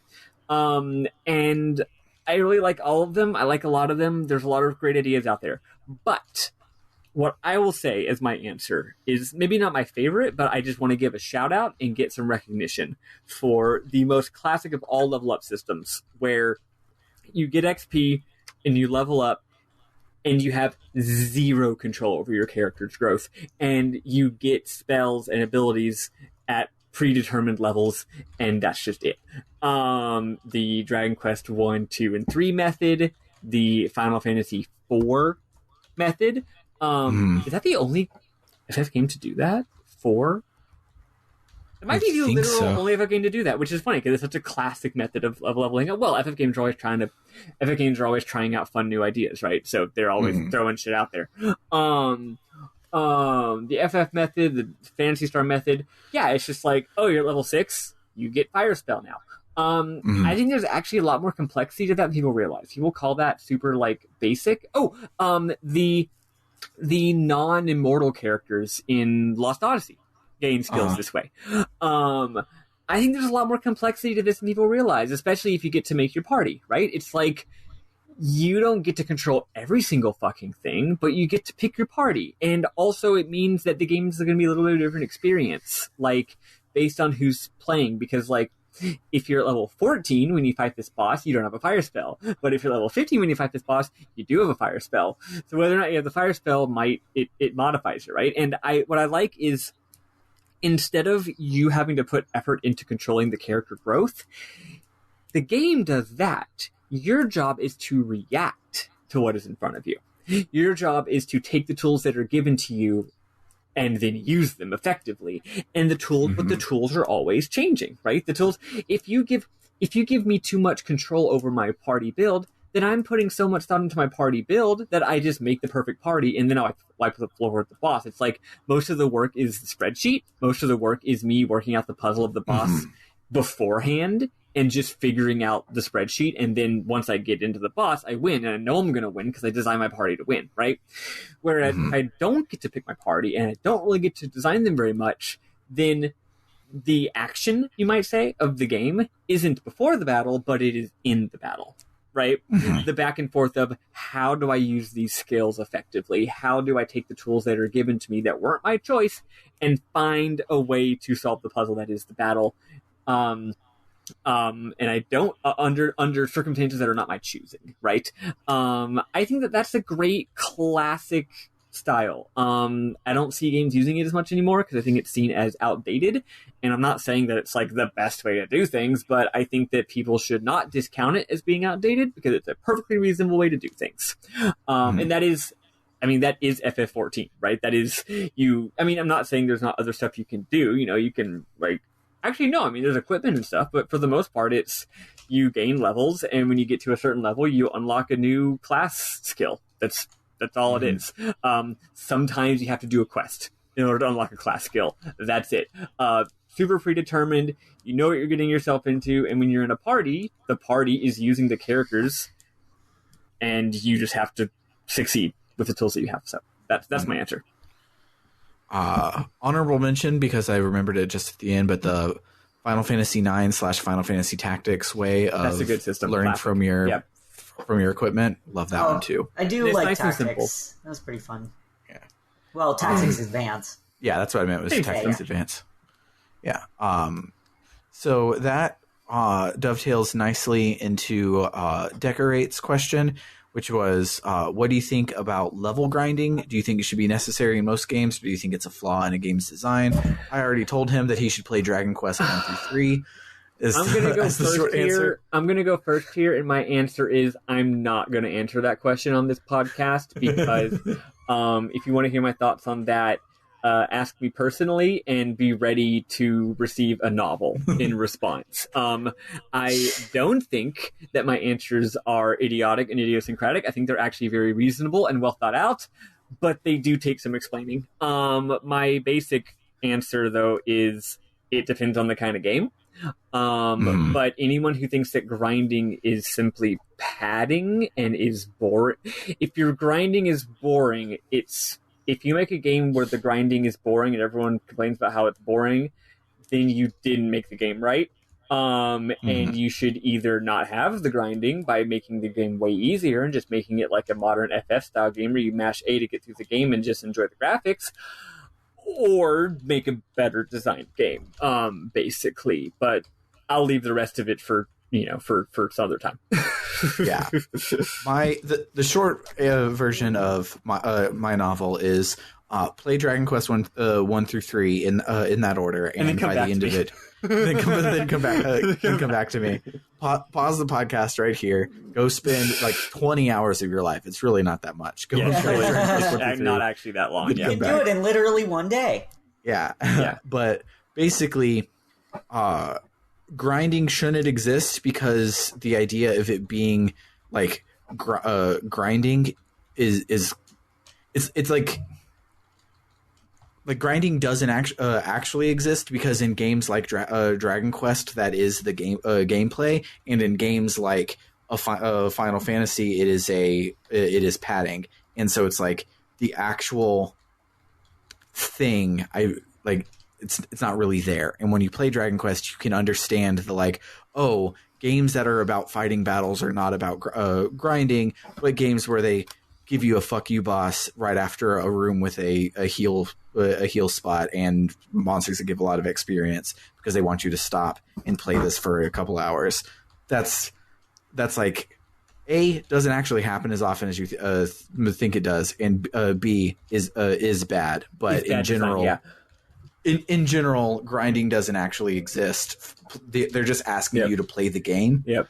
And why pick up the controller if you're not going to play the game? Okay, fine. Well, since Sam said what he said, my opinion is essentially the same as Sam. Well, no, I'm not going into it. I'm not going into it. I'm just going to say that my opinion is pretty much the same as Sam's, and I would slightly, because me and Tim talk about this a lot, I would slightly rephrase it, which is to say, I think when people complain, sometimes people conflate two different things and say that something is bad when really they're confusing two things that are sort of similar at first glance but are actually different. And one of them is bad and the other one is dope. And my other thing is that the reason why the bad one is bad is because of colonialism. Expound on that. No. Please no. Lord. I'm not so sharing my thoughts on JRPGs and imperialism/colonialism. Okay, since Eli is dying of hunger, we will get through these last two as a lightning round, because they're both about game lightning mechanics. Round, let's do it. So, oh god, they're both about game mechanics. Maddy will never stop. No. So, Cerebral Wind says, what is your favorite obscure video game mechanic? Like something that a game tries to do that people don't really talk about, or a mechanic in an obscure game that you want to highlight? Oh no, I saw this question and I thought about it, and then I forgot that it existed, and I stopped I thinking should have looked at it. any of these questions ahead of time. And I put them in a public forum for a reason, guys. I don't know what... I can't really quantify what an obscure mechanic is. Like... So my favorite obscure mechanic is the addition system in Legend of Dragoon. Okay, yeah. No other game really uses it. I think it could be better. I think partway through the game it kind of becomes homework, and I feel there are ways to make it not as homeworky. But it makes me mad that the closest thing to developing on that has been the Mario and Luigi games, and I don't like how Mario and Luigi do it. So I wish there were more games with additions. I have two answers, and they're both pretty simple. The first one is from the Xenosaga series. You just have the ability to cut in line in the turn order. It's one of the key mechanics of the series, although it becomes less important by the third game, because the same meter you use to do that, you use for other stuff too, and so now you just do the other stuff instead. But yeah, in the first game, it's like, literally, you have an FF10 style turn order, and if you hold down like R1 while the enemy's taking a turn and then hit that character's button, it's just like, they get to go next now. That's really cool and neat. It's such a simple idea. It's weird that a lot of games didn't copy it. And my second idea is, in Chrono Cross, if you recall, every character just has an innate element. So instead of it being, so it's like Pokemon basically. But even though that's true, even though that's the thing in Pokemon, it's almost never a thing with traditional RPGs with small party sizes. Like maybe you can equip a fire armor that absorbs fire, but the idea that's just like, no, each character just has an innate element and that doesn't change. And if you don't want to have a character that's weak to fire, put someone else in your party. I love that. That's fun. More games should do that. Yeah, that's cool. Yeah, I said it back when and yet complex. I said it back when we were playing Legend of Dragoon, but my first two RPGs were Pokemon and Legend of Dragoon, which set me up for failure because both of those have that, and I thought that was like a thing going forward. Legend of Dragoon did that. Yeah, there you go. Legend of Dragoon and Chrono Cross both do that. Yeah. In this game, a teeny tiny bit, but only with the main character. Yeah. What about you, Eli? Did you think of one? I'm gonna go with the elements thing, and I will say, like, I like specifically in Pokemon's case, there's so many different elements that you have to keep track of, and like I always actually kind of really liked that, and I like the fact that you know there's Pokemon that have dual elements and things like that. Mm-hmm. You know, in a lot of the other games where they have an element system, you get one element per character.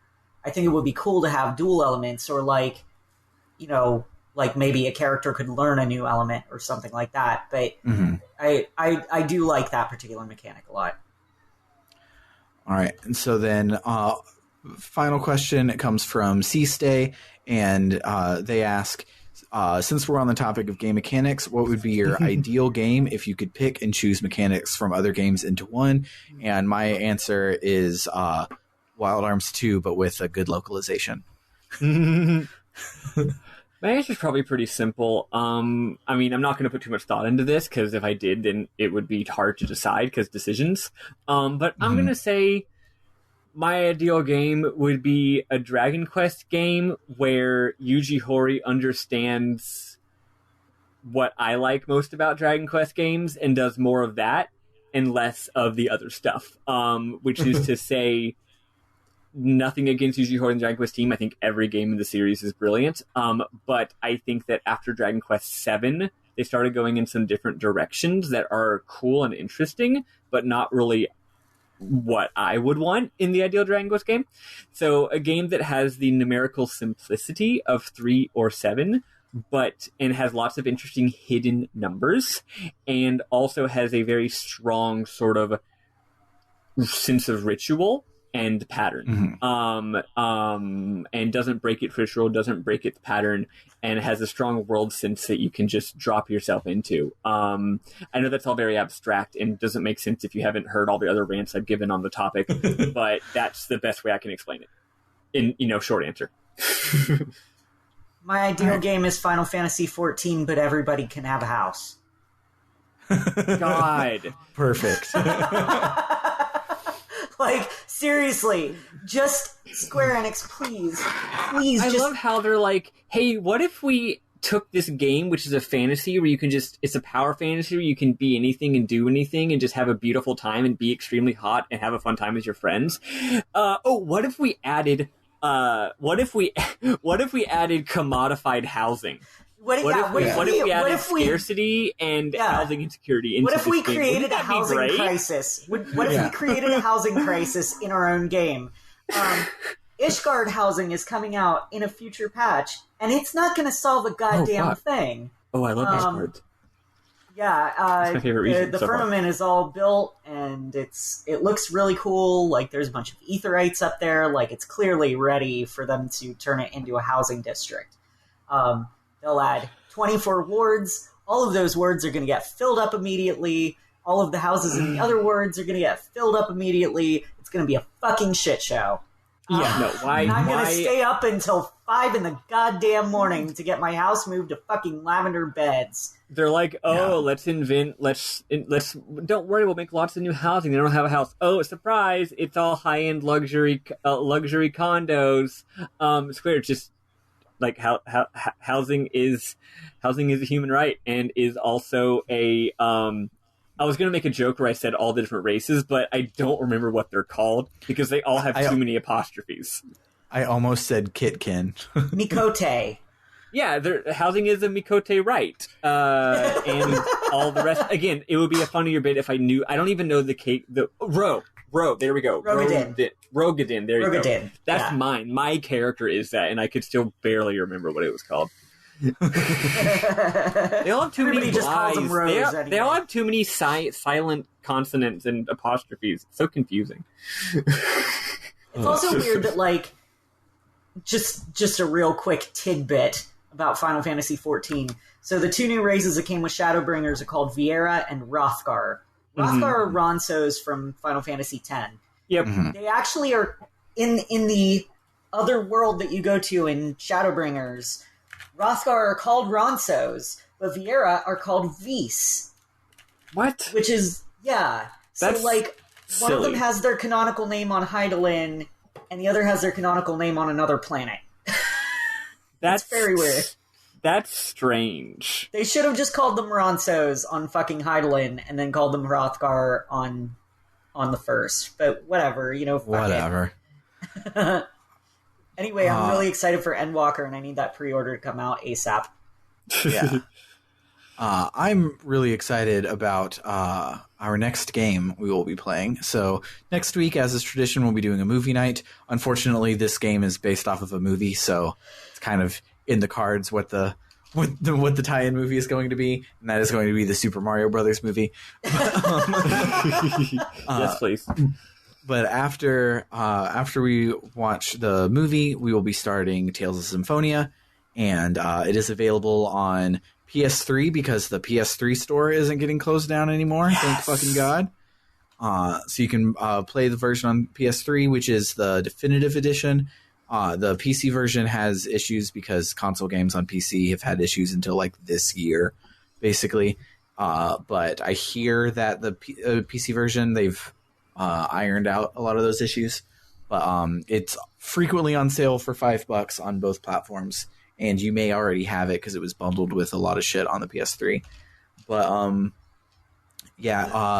super excited for that one. I don't know where we'll be playing to first episode. I haven't thought of it yet, so Maddy, remind me to say it next week. I will try. But, if you like what we do here, you should visit us on the web at www.rpgbook.club, and that will take you over to our Ko-Fi where you can donate and help us keep the lights on and help us unlock bonus games. We have kind of a backlog of bonus games we need to get through.